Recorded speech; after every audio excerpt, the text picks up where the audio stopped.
Olá, professores! Olá, alunos! Chegamos rumo ao centenário, professor. Mas acabamos de passar da 50. Mas então temos que olhar agora a segunda parte do livro. Rumo ao centenário. Chegarmos a 50 já foi uma epopeia. Agora nós rumaremos para as 100 aulas. Sempre grandes ideias para que você possa discorrer com seus alunos, vocês possam discutir, professoras e professores. É importante isso. Esse start que damos aqui, aliás, eu posso usar eu poderia ter falado esta saída, esta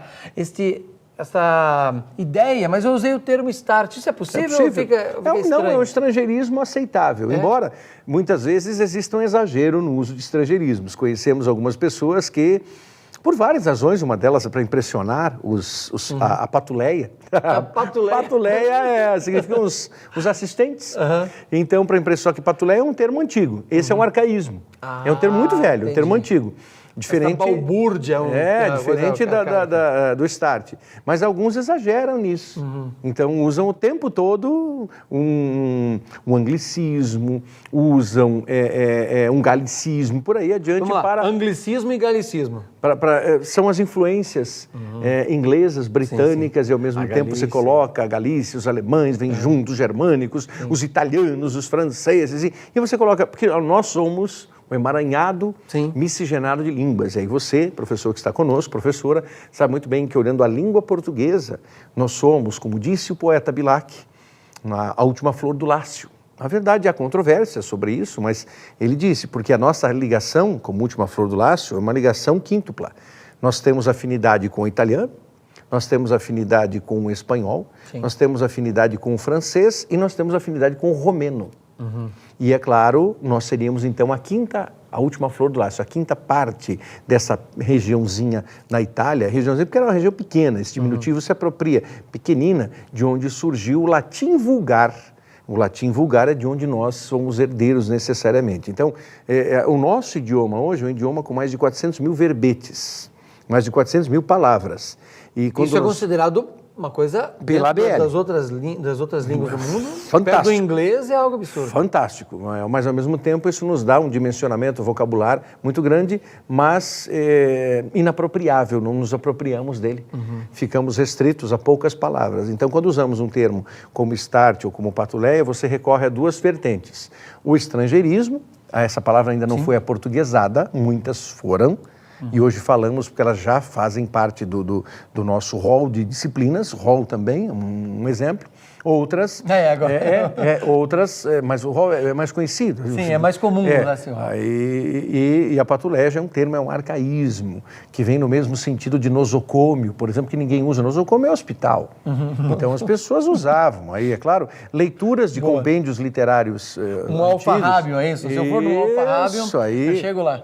Compêndios mais antigos, você tem um vocabulário diferenciado, porque uma obra do século XVII, século XVIII, século XIX, dos romances do século XIX, os romances românticos ou realistas ou naturalistas, há um número muito grande de palavras, de verbetes que não se usam mais. Nós chamaram o prefeito como alcaide.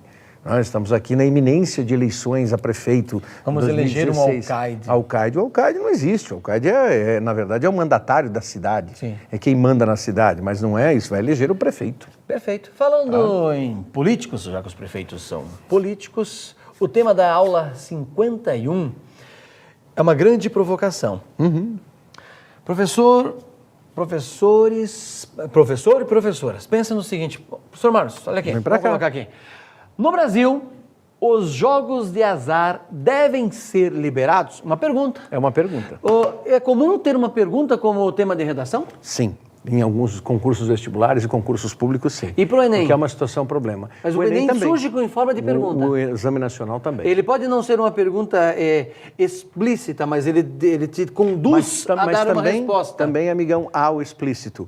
Até hoje o Exame Nacional teve 26 edições, 26 provas de redação, especificamente. Dentro desse universo de 26 temas, vários deles trouxeram perguntas. Perfeito. E no Brasil, os jogos de azar devem ser liberados? Porque pensa na seguinte questão, aluno, aluna, professor, professora. Vivemos uma crise econômica, isso é fato. Essa crise é questionável, se é mais, se é maior ou se é menor, mas não temos que discutir isso agora. Nós iremos.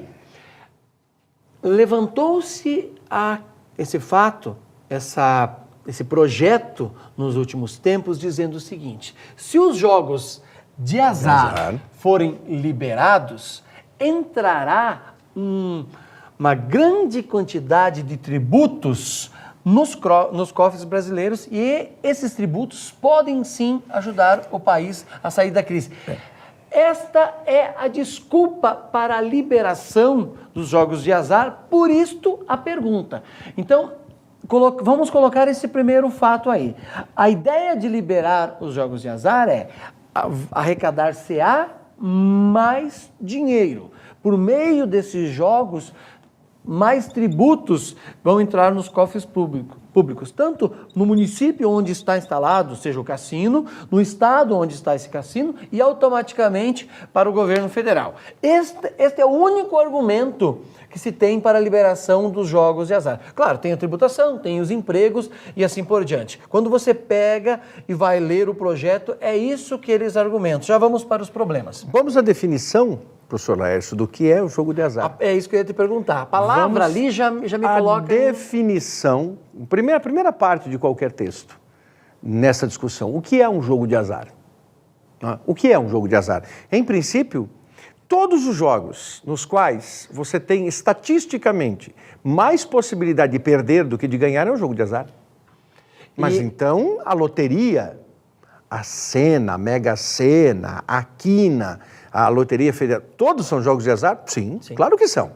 Qual é a possibilidade? Né? Você tem aí sim, mas a Mega Sena, por exemplo, que é a mais afamada, ela sorteará um prêmio com 25 milhões, eu tenho chance, claro que tem, mas a sua chance estatística é quase zero. É 0 ponto, mas tem gente que ganha. Sim, mas esse que ganha é um acaso que vai acontecer para esse indivíduo. Então não é um jogo de azar, porque para que ele ganhe, a maioria ao redor, os apostadores, terão que ter perdido. Então não é um jogo em que todos têm as mesmas condições. O acaso, por um sorteio de bolinhas aqui e acolá, é que definirá esse vencedor. Mas, em princípio, é um jogo de azar porque você tem, estatisticamente, mais possibilidade de perder do que de ganhar. Daí a definição de jogo de azar. Agora, o Laércio citou na verdade, um pensamento, uma reflexão extremamente relevante, que é a carga tributária. Por que esses jogos de azar oficiais são liberados? Porque quem os manipula, quem os controla, quem os gere, gestão, é justamente o poder público. Então, se um poder público sorteia, como a cada final de ano, e acontecerá agora em dezembro de 2016, nós temos a loteria do Réveillon, final de ano e tudo mais. Então, ela chega... Da virada. Isso. Milhões.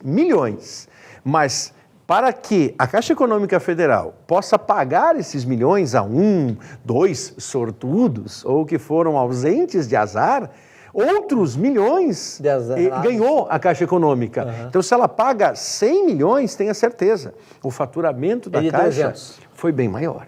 Então, claro que é um jogo de azar para o mortal, mas para a instituição, não. Aí, quando se pensa exatamente na temática, se os jogos devem ser liberados, é porque outros jogos, como disse o professor Laércio, não são geridos pelo Estado, não são oficialmente tutelados pelo Estado. Então, não há tributação nenhuma e eles pagam o que quiserem, como quiserem, se quiserem. Aí você tem o mais famoso de todos, se a Mega Sena é a mais famosa oficial, o mais famoso jogo oficial de azar, o mais famoso extraoficial de azar é o bicho, é o jogo do bicho, é o jogo de cada esquina. Perfeito. Reginaldo, mostra para nós aí de onde nós tiramos essa ideia. Olha aí, deixa eu aumentar um pouquinho para facilitar.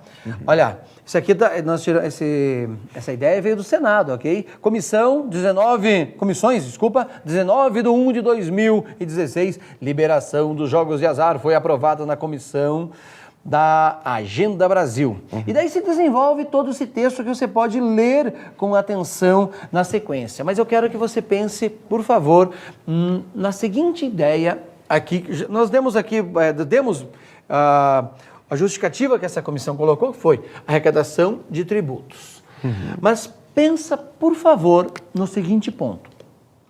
Se você e eu sentarmos à mesa com um carteado e jogarmos, aquele joguinho de final de semana, em família, que acontece, é uma coisa, ok? Isso, aquele jogo entre família, entre amigos, é uma ideia. O jogo da loteria é outra ideia, porque ali R$1 aqui, R$2 acolá e assim por diante.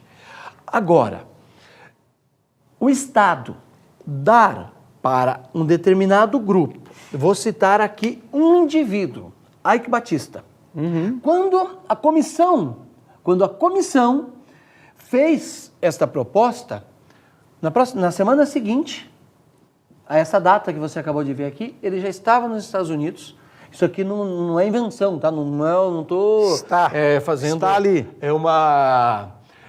apologia, elucubração. Que isso é fato. Ele já estava nos Estados Unidos assinando o contrato com as empresas que geram essas máquinas para que ele fosse o fornecedor dessas máquinas, o revendedor dessas máquinas em nosso país, e automaticamente eles teriam o controle junto com outras empresas que criariam, por exemplo, os cassinos. E daí qual o problema? Se o Brasil não consegue fiscalizar a entrada de celulares dentro da cadeia, não. Como controlar a lavagem de dinheiro no jogo do azar, que é o melhor lugar do mundo para lavar dinheiro, essas empresas? E o segundo problema que pode-se entender como argumento de autoridade, não sou eu que estou falando, veja lá, deixa eu pegar aqui, vamos lá, abriu, olha... Drauzio Varela é um médico respeitadíssimo em nosso país. Você pode não gostar dele, mas de Carandiru para frente o cara é um monstro. Ele tem um texto muito bom na internet, Os Jogadores Patológicos. O jogo de azar é uma doença. Pessoas perderam casa, carro, a família, a saúde e a vida, porque é um problema, ele não consegue parar de jogar. E como é de azar, ele vai perder. Não, quando a gente vê um filme que o cara ganha isso ou aquilo, pode ver todo mundo ao redor perdeu para que ele ganhasse. É o princípio. Jogo de azar, a definição de jogo de azar é exatamente essa. Você diz assim, mas eu posso ser um dos vencedores, mas estatisticamente você não pode. Estatisticamente você não tem essa condição de ter a certeza, você poderá vir a ser, mas a tendência é que você perca recursos. E aí, é claro, é um problema, jogo de azar por conta disso. O Laércio fala em compulsividade e eu me lembro de vários episódios, vários filmes que tratam disso, mas me lembro de um episódio de Os Simpsons. Sim. Que nós não podemos usar aqui, não, nós já usamos e não fomos autorizados pela Fox, então nós só podemos citar. Citar pode, né? Sim. Citar pode. E a Marge... Eu lembro dela. Você lembra desse episódio? Aquelas, exatamente. Você entra no episódio e a Marge fica enlouquecida. Sim. E ela começa a destruir a família porque o jogador se torna compulsivo, porque ele joga e, legal, não deu, tudo bem, mas ele tenta mais uma moedinha. Começa com a moedinha, tenta mais uma moedinha, mais duas, aí ele começa a irritar, diz assim, não, agora eu vou jogar 5 moedinhas, e 5 vão para 10. E daí diz assim, mas eu ganhei nesse meio tempo, eu ganhei uma vez, mas perdeu 9. Tá? E aí, eu quero mais um pouquinho, porque também tem a questão, ele pode até ganhar uma vez, mas aí nesse afã, eu ganhei, mas eu ganhei pouco, e se eu ganhei uma vez, eu posso ganhar mais vezes. E aí ele está sendo, sabe, a analogia simplista do anzol, que está com a minhoquinha ou com a massinha na ponta. O peixinho morre pela boca, o provérbio popular, porque ele vê aquilo dando sopa ali, fácil, né? Aquilo ali brincando, dançando na água, e o peixinho vai lá e... Só que nisso ele já é fisgado e aí o pescador o puxa. Nesse caso, o que puxa é justamente a dificuldade do indivíduo sair dessa doença. E é uma doença, você diz, o Dr. Drauzio, ele trata o jogo compulsivo na mesma proporção que o álcool, que as drogas, que o cigarro. São situações viciantes e todas elas levam você para o prejuízo definitivo. E por que a saúde? Mas é diferente do álcool e das drogas ou do cigarro. Não é. Não é, porque você destrói, essas substâncias conseguem destruir você e os que estão ao seu redor. Mas o cigarro não faz isso. Claro que faz.